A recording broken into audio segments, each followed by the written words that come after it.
Now back to Sin City and My Guys in the Desert with the legend Brent Musburger, live on the Vegas Stats and Information Network, SiriusXM Channel 204, and vsin.com. Well, Benny and Mike, we welcome back Rex Beyers from Sportsradar, and European company expert on in-game wagering.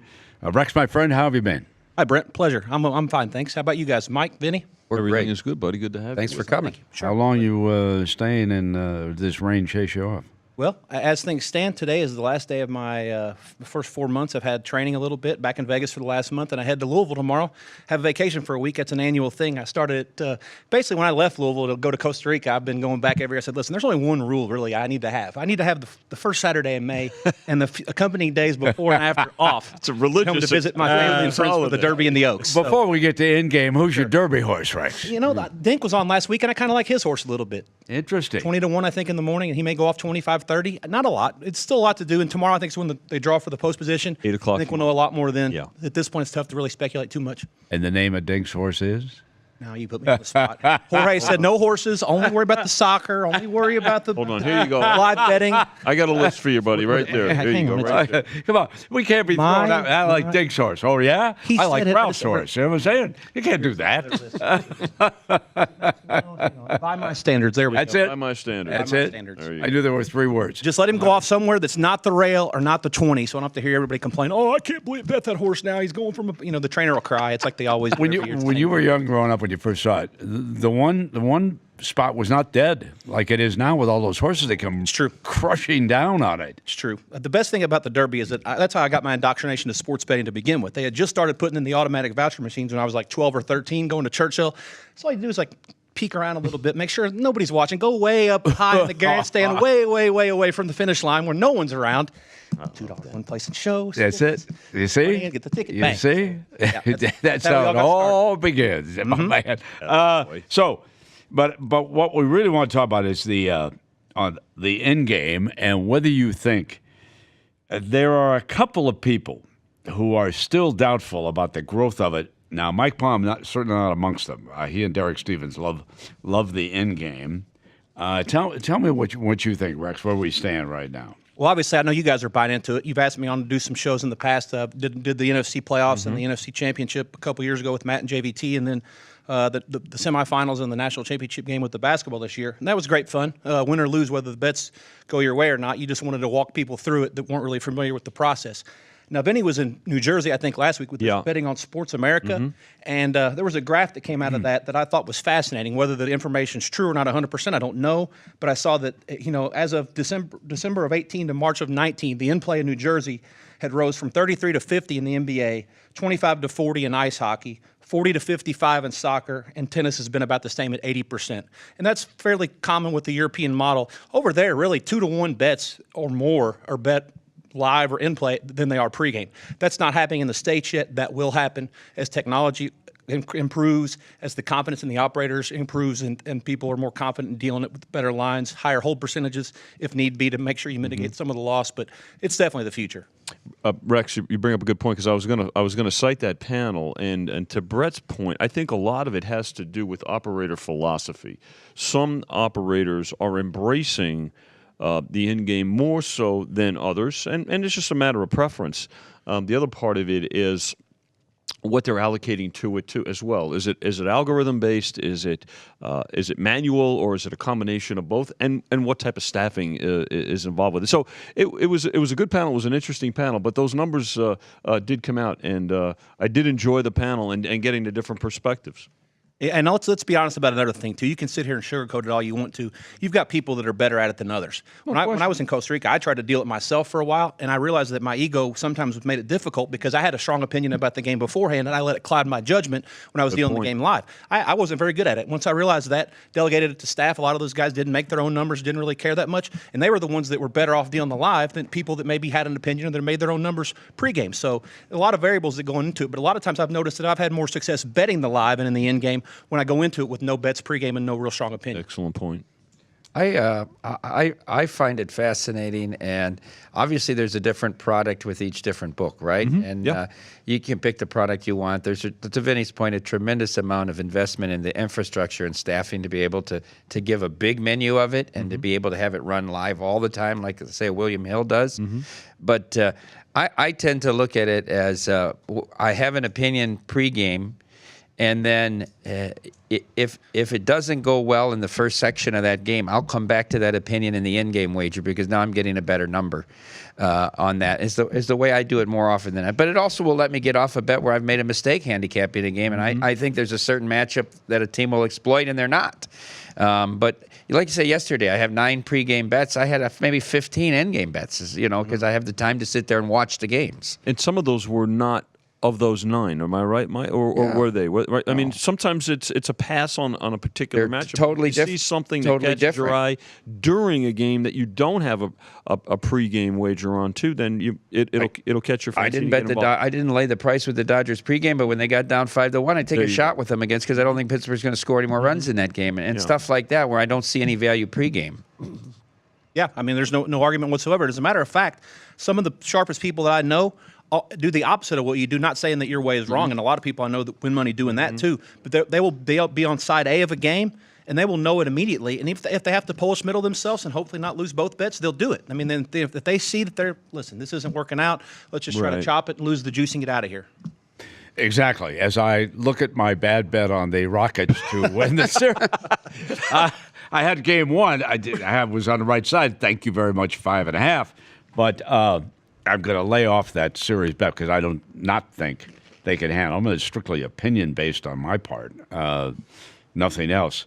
It's fascinating because the European model has grown to such an extent, and even down in Australia, there's so much in-contest weight. They love to bet in the NBA. We were hearing from the points bet people during the games of the NBA, Rex. That's what they love down there. I think that's all true, but you also have to not get caught up in the notion that because their model is coming over here, some of the companies are coming over here, that their way is correct. There's no doubt in my mind that the American sports bettor is far more sophisticated than the Europeans. And that I learned that firsthand when I was in Costa Rica. I was very intimidated to start betting the soccer when I first did it, live and pregame, with whether it be an offshore company, a Pinnacle type place, or a Paddy Power, or it's like, oh, these Europeans know everything. No, they don't. And if you have any sort of a slight opinion that you might have a chance to win, out you go. And that's not something that's going to happen here. Terrific point that Rex brings up. So they run good bettors off? Is that what you're telling me, Rex? They strongly suggest you to not they wouldn't let win. Mike Palm come through with his 8-1 over the weekend? Brent, that came up during our panel as well. It came up during several panels. And it did. Listen, if you're in the business, you've got to do it. If you're going to take bets, you can take it. Step up, and you just need to encourage the other side. It's not rocket science. It's bookmaking. Take a bet and move the line. Right, Benny? I mean, well, a lot of times I consider myself a scientist. So, rocket science? Not rocket science. Rex, the UEFA Champions League, Ajax Amsterdam coming off a huge upset. Tottenham's new stadium. We're into the semifinal round now. So I'm not an expert, so they're going to play twice, home and home, and then it's goal differential here in the Champions League. Is that what we do? And then we have a 1-game playoff for the title. Is that how this works? That's right. The semifinal level, you start at the round of 16 is the knockout stage, and the quarters and the semis are all the same format, where each team gets to play a game at home, and after 180 minutes, if whoever has the most goals moves on. If there's a tie over the most goals, then whoever has the most goals away from home moves on. If there's a tie, even after that, for example, both games are 0-0 or 1-1, and they go to another 30 minutes and then penalties. Now, I'll talk a little bit more about this one than the other game, Barcelona and Liverpool, because everybody and their mom knows about Liverpool and Barcelona. But Ajax sort of a right, sort of a newer. This is a new Dutch team that has suddenly. I mean, that's right. Back in the days, even before you. Grand Orange. I mean, they were something, this team, but now they're back apparently. That's true. And like I said, this Tottenham is an interesting spot for them because they had lost their last game on Saturday to West Ham at home 1-0 in the league. It's actually comical because Jorge and I were talking about this all over the last week and a half, how these teams that are with Tottenham right in the top 4 trying to fight for a Champions League spot next year, Chelsea, Arsenal, and Man U, none of them can find a way to win games. I mean, this last weekend, those 3 teams all played on Sunday. 2 of them play each other, draw. Man United goes to Leicester and gets thrashed 3-0. So Tottenham's not really doing anything in the league, and they're not losing any ground. So they're probably still going to stay up, and they can focus this thing all the way for the next two games, at least for the 2 weeks in the Champions League. It'll be interesting to see how they respond because they had played 4 home games this month before Saturday, 3 in the league and 1 against Man City, and they had won them by an aggregate combined total of 8-0. So had not even conceded at home in their new stadium until last weekend. So they're rightfully favored here in the first leg. Ajax, real interesting and real fascinating. And if you don't know who to root for and you haven't watched it before, they're a team you definitely want to watch. They're tied for first in the Eredivisie, which is the division of honor in the Dutch translation, I guess what you would say with PSV. Dusan Tadic, their leading scorer. They've got very many interchangeable parts. At least 6, maybe 7 stars can play any position, whether it be either wing, either forward, any of the midfield positions. They're very speedy. They're very dangerous. They will attack and they will be aggressive, and that leaves them open to counters. But I think tomorrow, with it being the first leg, there'll be a little bit more reined in because you really don't want to give up a couple of counters and all of a sudden you're down 2 goals and you have only a certain amount of time to make it back up. They're going to want to get an away goal, but they won't jeopardize their chances of giving up 2 or 3 goals to Tottenham in order to do so. 150 to 1 when we opened it back in February. That Ajax in Amsterdam. By the way, they're undefeated in 8 road games. They've not lost on the road in Champions League, right? Here's another weird thing, and this is why the qualification stages have so tilted to all the big countries. Ajax actually played 6 games in this competition before they even made it into the group stage. They had to qualify 3 different times over 2 legs, 1 in July and 2 in August, before they even made it to September. And since then, they had it pretty easy. Tottenham was the one that actually was lucky to get out of their group.